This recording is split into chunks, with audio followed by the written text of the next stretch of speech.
오늘 본문의 말씀은 어제 말씀을 이어서 계속해서 진행이 됩니다. 어제 본문 말씀은 예수께서 겟세마네 동산에서 기도하시면서 믿음의 담력을 얻으셨다는 것을 우리는 어제 본문 말씀을 통해서 나누었습니다. 물론 예수님께서 담력이 없으시거나 구원을 온전히 이루지 못하시는 분이 아니라는 것을 우리는 잘 알고 있습니다.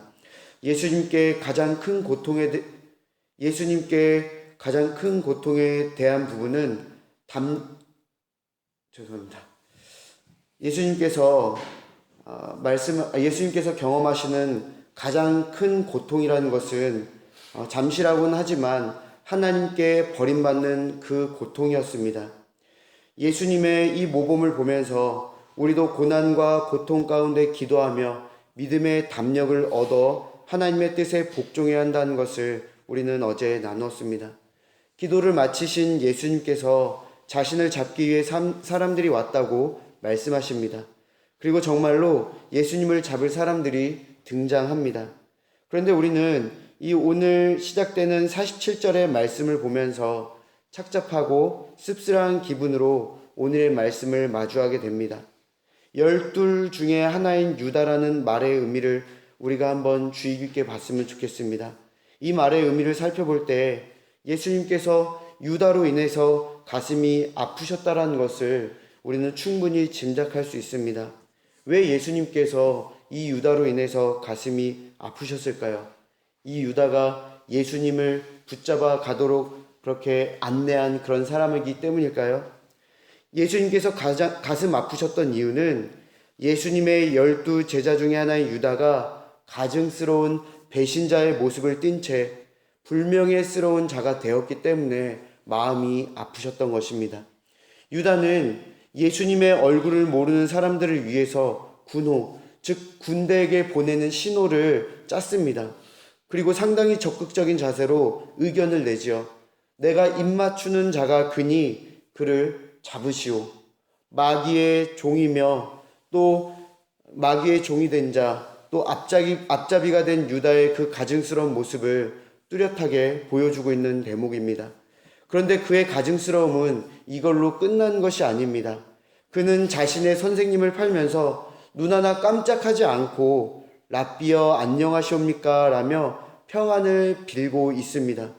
입으로는 평안을 빌면서 마음으로는 예수님을 잡아서 죽일 그 마음이 가득 찬 그러한 사람입니다.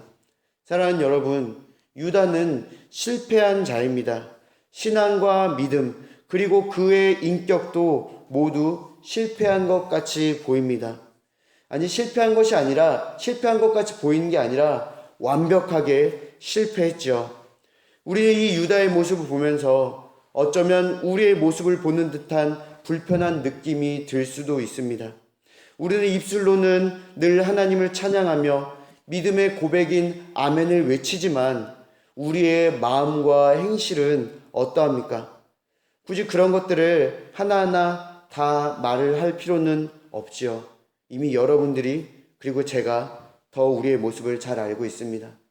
우리도 실패자입니다. 우리의 신앙과 믿음, 인격은 실패한 것 같습니다. 마귀의 종이며 사단의 앞잡이 같습니다. 그런데 예수님을 잡으러 온 유다에게 던진 그 예수님의 첫 마디는 우리에게 큰 위로를 주시기에 부족함이 없습니다. 예수님께서는 유다에게 친구여 라며 따뜻하게 부르십니다.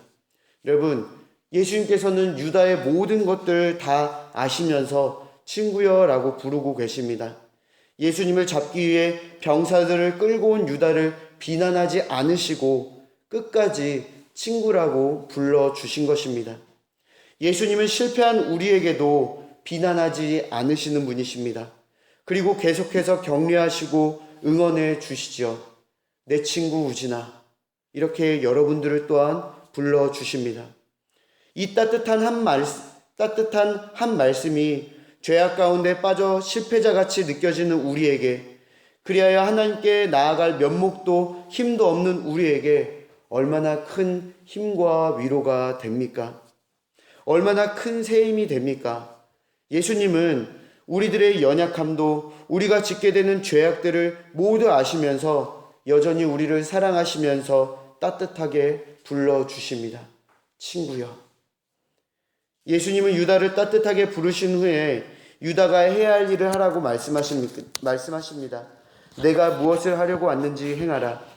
예수님께서 유다가 무엇을 행하려는지 몰라서 그렇게 말씀하신 것이 아니라 그 목적을 아시기 때문에 행할 바를 속히 진행하라는 의미에서 그렇게 말씀하신 것입니다. 요한복음에서는 이 당시의 풍경을 이야기할 때 예수님께서 결박을 당하셨다라고 기록하였습니다. 예수님은 성경의 말씀을 이루시기 위해 죄인이 결박당하듯 체포당하시고 끌려가셨습니다. 그런데 바로 이때 예수님의 마음을 아프게 한 또 한 제자가 생겨납니다.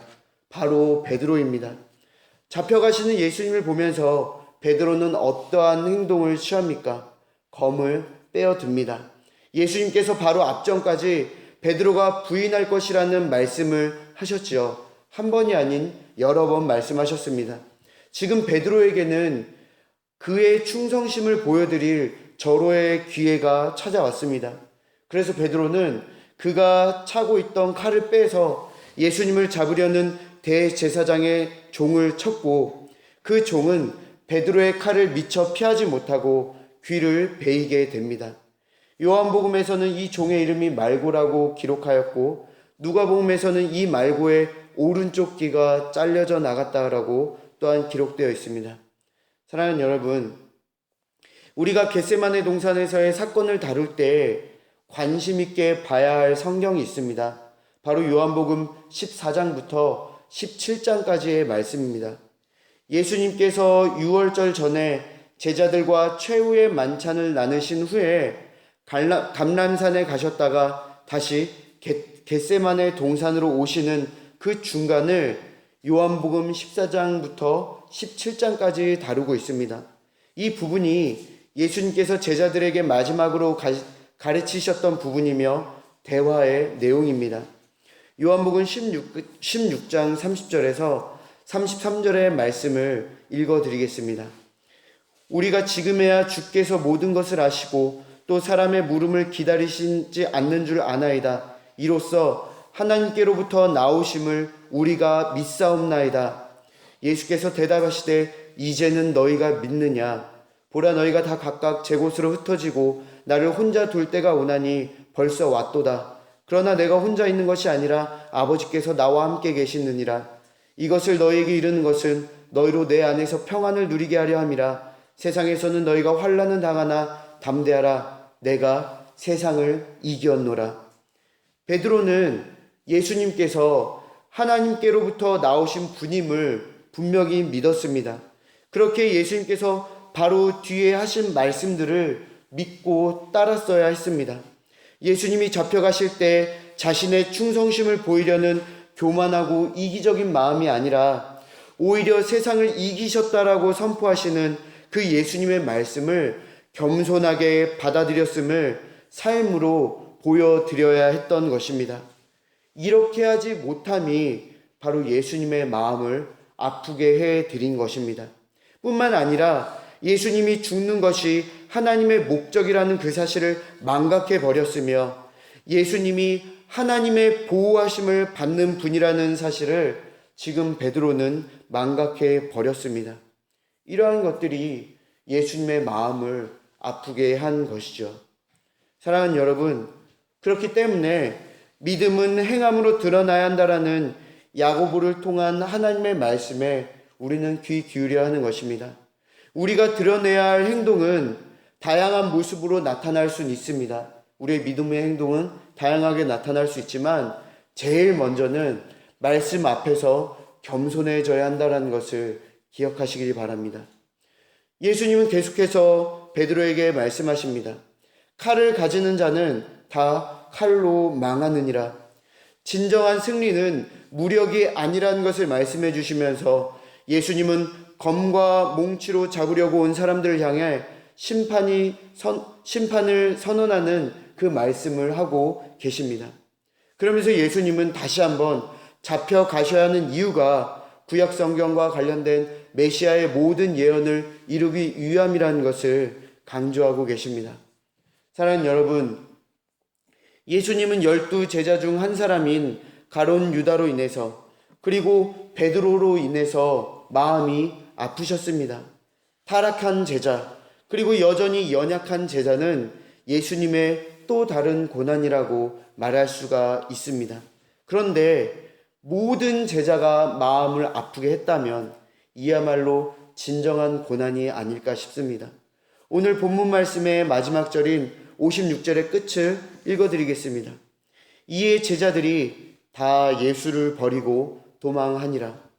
그들은 분명 자신들이 죽을지언정 예수님을 부인하지 않겠다고, 또한 끝까지 따르겠다고 다짐하고 또 다짐했던 그러한 자들이었습니다. 그런데 지금 예수님은 혼자가 되셨습니다. 십자가에서 하나님께로부터 분리되는 끔찍한 고통을 맛보시기도 전에 이미 십자가의 그 가는 과정 속에서 혼자가 되어버리신 것입니다. 그런데 여러분, 바로 이 부분에서 우리는 따뜻하게 다가오시는 예수님의 사랑의 흔적을 찾고 말씀을 마치려고 합니다. 마태복음 26장 30절에는 이에 그들이 찬미하고 감람산으로 나아가니라 라고 기록되어 있습니다. 이 바로 앞에는 유월절 전에 최후의 만찬을 제자들과 하신 후에 성찬을 진행한, 그리고 그 다음에 그들이 찬미했다라고 이렇게 기록되는 내용들이 진행이 됩니다. 유월절에 진행되는 의식 중에 할렐이라는 의식이 있습니다. 하나님을 찬양한다라는 의식이죠. 할렐루야의 그 할렐입니다. 마태복음 26장 30절에 찬미가 바로 이 할렐인 것입니다. 이때 시편으로 찬양을 하는데 바로 지금 그 순서의 마지막이 시편 118편을 읽는 것으로 끝나는 게 이 할렐의 마지막 순서입니다. 시편 118편의 마지막 부분인 28절과 29절을 여러분들께 읽어드리겠습니다. 주는 나의 하나님이시라 내가 주께 감사리이다. 주는 나의 하나님이시라 내가 주를 높이리이다. 여호와께 감사하라. 그는 선하시며 그의 인자하심이 영원함이로다. 아멘. 예수님께서는 제자들과 성찬을 나누신 후에 이런 시편을 찬양하셨습니다. 제자들과 인류의 모든 죄를 사해 주시기 위해 살이 찢기고 피를 흘리셨다는 것을 성찬을 통해서 알려주셨지요. 그러면서 이미 가룟 유다의 배신도, 베드로의 연약함도, 제자들의 도망도 다 용서가 되셨고, 이 모든 상황을 허락하신 하나님을 선하시며 인자하심이 영원하신 분이라 하며 찬양하신 게 바로 예수님이십니다. 예수님은 혼자셨지만 십자가에 가는 모든 과정과 십자가에서의 죽으심까지 너무나도 끔찍하고 고통스러우시다라는 것을 아시지만 여전히 죄인들을 사랑하시고 하나님의 기쁨과 감사로 이 고통을 짊어지셨다라는 것을 우리는 기억해야 하는 것입니다. 이게 바로 고통 중에서 우리를 향한 분명한 사랑을 갖고 담담히 십자가의 길을 걸어가신 예수님의 사랑입니다. 이 사랑의 은혜가 여기 계신 여러분과 저에게 또 우리 모든 공동체에게 가득하기를 간절히 바라고 축원합니다. 은혜와 사랑이 많으신 하나님, 모든 제자들이 다 연약했고 모든 제자들이 다 실패했습니다. 주님의 제자라고 부르는 우리들조차도 여전히 실패하고 또한 연약한 모습들을 갖고 있습니다. 그럼에도 주님께서는 우리의 모든 죄악들, 우리의 모든 연약함들을 다 아시고 여전히 친구여라고 따뜻하게 불러주시는 은혜와 사랑이 많으신 주님이시라는 것 또한 우리가 잘 압니다. 아버지 하나님, 우리가 바로 어제까지 얼마나 많은 죄를 저질렀고 주님 앞에서 얼마나 많은 연약함을 내어드렸습니까? 아버지 하나님, 그리고 오늘 이 순간 또 앞으로 살아가는 모든 시간 가운데서도 여전히 우리는 죄악 가운데 빠질 것이며 우린 여전히 많은 연약함을 주님께 보여드릴 것입니다. 그러나 주님께서는 이미 살과 피가 찢긴 이유가 우리의 모든 죄들을 담당하시며 우리를 구원하시기 위함이라고 알려주셨고 그렇게 행하셨습니다. 하나님, 그 주님의 은혜와 사랑에 반응하는 우리가 될 수 있도록 인도해 주시고 그 주님의 은혜와 사랑에 감사할 수 있는 우리 모두가 될 수 있도록 주여 인도하여 주시옵소서. 그 주님의 은혜를 나만 경험하는 것이 아니라 내 배우자가, 내 자녀가, 내 주변에 믿지 않는 수많은 사람들이 그 주님의 은혜를 경험할 수 있도록 있게 해달라고 끊임없이 기도할 수 있는 저희들 될 수 있도록 인도하여 주시옵소서. 아버지 하나님, 이번 부활절 주일 행사 때 하나님, 우리가 믿지 않는 사람들을 초대합니다. 또한 믿지 않는 사람들을 초대한 뿐만이 아니라 믿는 우리들, 우리의 배우자와 또 우리의 가족, 우리의 자녀들을 함께 이 예배 자리에 초대합니다. 아버지 하나님, 이때 하나님의 구원의 은혜, 성령의 역사가 참여한 모든 자들에게 함께하기를 간절히 바라고 소망합니다. 그리하여 주님께서 우리를 사랑하신다라는 것을 알고 있는 자들에게 또한 모르는 자들에게 다시 한번 은혜를 베풀어 주셔서 우리 모두가 주님을 더욱더 감사할 수 있는 정말 찬양과 기쁨이 넘치는 그런 예배의 자리 또한 우리의 삶의 자리가 될 수 있도록 주여 은혜를 베풀어 주시옵소서. 아버지 하나님, 우리가 오늘 말씀을 붙잡고 나아갈 때 한 가지 기억할 것, 오직 주님이 연약한 우리들에게 베푸신 그 사랑을 기억하며 감사하며 살아갈 수 있는 오늘 하루가 될 수 있도록 인도하여 주시옵소서. 집에 돌아가서 또 직장에 가서 또 사회에 나가서 내가 만나는 모든 사람들에게 사랑한다라고 고백하며 정말로 우리의 행동 안에서 믿음 안에서 사랑을 증거하며 드러낼 수 있는 우리들이 될 수 있도록 인도하여 주시옵소서. 오늘 하루의 삶을 주님께 내어 맡깁니다. 인도하시고 복 주실 주님을 간절히 바라오며 은혜와 사랑이 많으신 살아계신 예수 그리스도의 이름으로 감사하며 기도드리옵나이다. 아멘.